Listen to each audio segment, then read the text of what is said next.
itu. Saya itu Ustaz Felix, selain menghafal Al-Quran juga, saya menghafal dari kitab-kitab lain. Seperti Bible juga saya menghafal.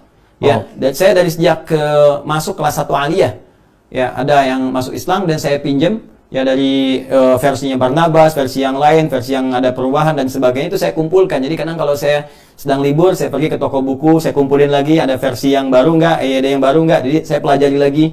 Nah, sekarang contoh gini misalnya, coba Anda buka di Perjanjian Lama, itu kitab Kejadian. Ustaz Felix boleh googling lah ya, kan sekarang sudah online ya. Di Kejadian coba buka pasal 32 ayat 28. Ya, pasal 32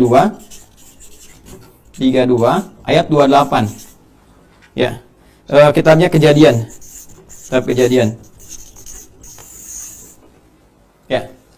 Ada, maka orang itu berkata, boleh bantu saya di situ? Namamu tidak akan disebutkan lagi Yakub tapi Israel. Ini dia. Belum selesai itu.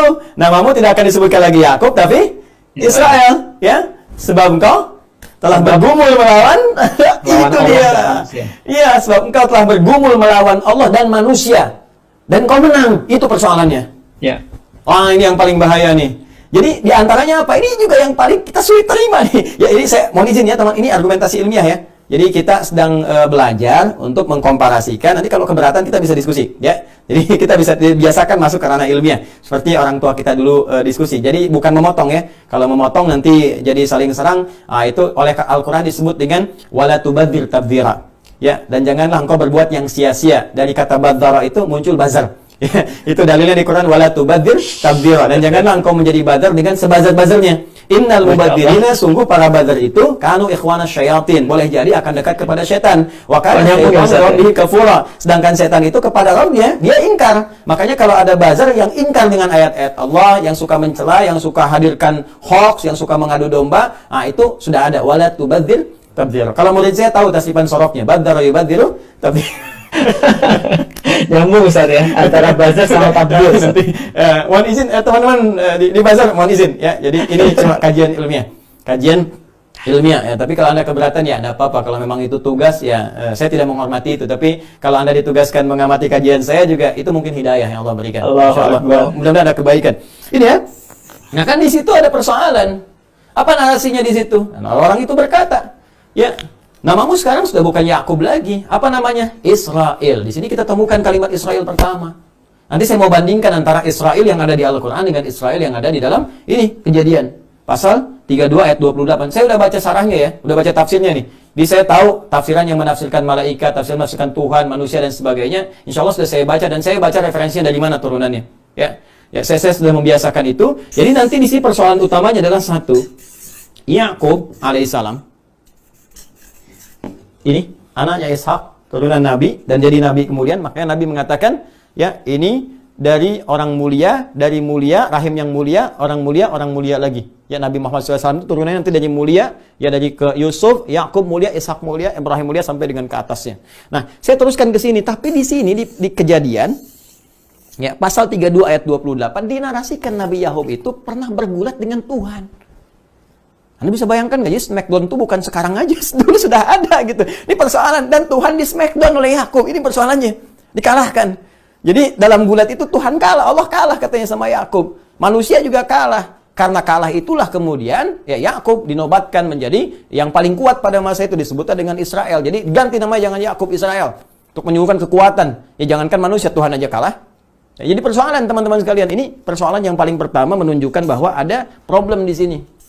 Ya, ada problem, dan problem ini udah disoal oleh Al-Quran. Ini jadi celaka nanti, jadi orang jadi salah cara berpikirnya, cara pandangnya salah. Cuma nanti di dalam tafsirnya ini ada keterangan-keterangan yang mengatakan Yakub juga cedera bagian pangkal pahanya gitu kan. Jadi begitu Tuhannya kalah, kemudian Tuhan balas pukul ke bagian pangkal paha, kenalah pangkal paha itu sampai sekarang. Karena itu orang Yahudi tidak senang makan bagian paha yang tertutupi oleh kulit itu. Asalnya dari situ, ada tafsiran demikian. Itu bukan tafsiran Quran ya, tapi turunan dari sini.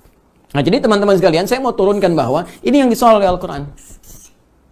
Dan karakter ini terbawa pada akhirnya. Ya, apa yang menjadikan terbawa ini, yang kemudian disoal oleh Al-Quran di masa Nabi Muhammad SAW, ya adalah membangun sebuah keyakinan-keyakinan dari satu naratif yang dikreasikan tersendiri dan diwariskan pada generasi setelahnya. Di Tauratnya kemudian ditepikan, muncullah Talmud, muncul turunan-turunan lain, itu diwariskan. Kita harus bangga nih. Tuhan aja kita kalahin, nenek kakek moyang kita dulu ngalahin Tuhan, kan? Maka sekarang kita mesti lebih hebat. Makanya jangankan manusia, perjanjian dengan Tuhan aja diabaikan. Ya, bisa bayangkan nggak komitmen dengan Allah begini, besoknya dia hilangkan lagi. Jadi bikin perjanjian dengan Tuhan, narasinya banyak sekali. Kalau Anda mau cek misalnya, yang pertama kali di Al-Baqarah, saya bisa turunkan dari Al-Baqarah, kemudian di Al-Ma'idah khususnya gitu kan, dan turunan yang lainnya termasuk di Al-Qasas. Di Al-Baqarah itu kan muncul pertama kali dari Bani Israel. Saya kembalikan dulu, lompat sebentar ke ayat 51. Nanti saya balikin ke Bani Israel ayat 40, 47 dan turunannya gitu kan. Ayat 51-nya kan jelas, wa idh wa'adna Musa 40 lailatan thumma takhadhtumul ijla min ba'dihi wa antum zalimun. Kalian ini kan sudah komitmen mau nyembah Allah, diutus Musa. Ya, Musa tuh udah baru belum kering tuh tapak kaki itu. Tapak kaki belum kering, dibebaskan dari Firaun dan turunan-turunannya gitu kan. Yang turunan maksud di sini bala tentara yang pada saat itu ditenggelamkan ya di Laut Merah itu. Ketika semuanya selesai selamat dari situ, Musa diminta oleh Allah menghadap dulu untuk mendapatkan pedoman hudan itu. Yang kelak disebut dengan Taurat, itu nama umumnya hudan. Nabi Adam dapat hudan, jadi semua nabi punya hudan. Al-Baqarah ayat 38. Ya qul nahbitu minha jami'a fa imma yatiyanakum minni hudan. Musa dapat hudan, nanti namanya Taurat, gitu kan? Hudan tahu dari mana? Quran surah 17 ayat yang kedua. Wa id ataina Musal kitaba wa ja'alnahu hudan li bani Israil.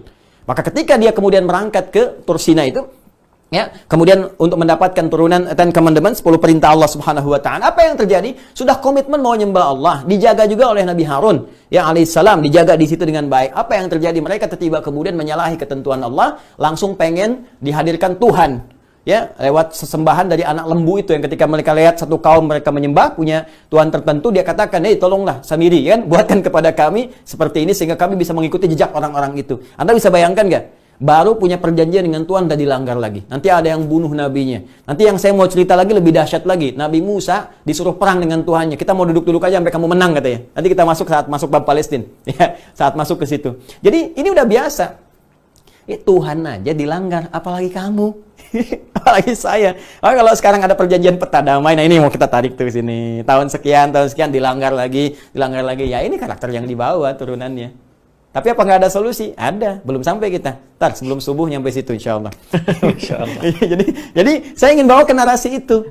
Ini turunan dari sini teman-teman. Jadi ini yang merubah karakter cara berpikir. Tadi dikecam oleh Al-Quran. Kalau kamu benar ahli kitab, yang pernah dapat kitab, jujur dong sampaikan. Apa isinya? Bandingkan. Makanya banyak di Al-Quran itu tawaran-tawaran untuk mengungkapkan kebenaran. Ya coba sampaikan kebenarannya. Terus bisa diuji, silahkan uji.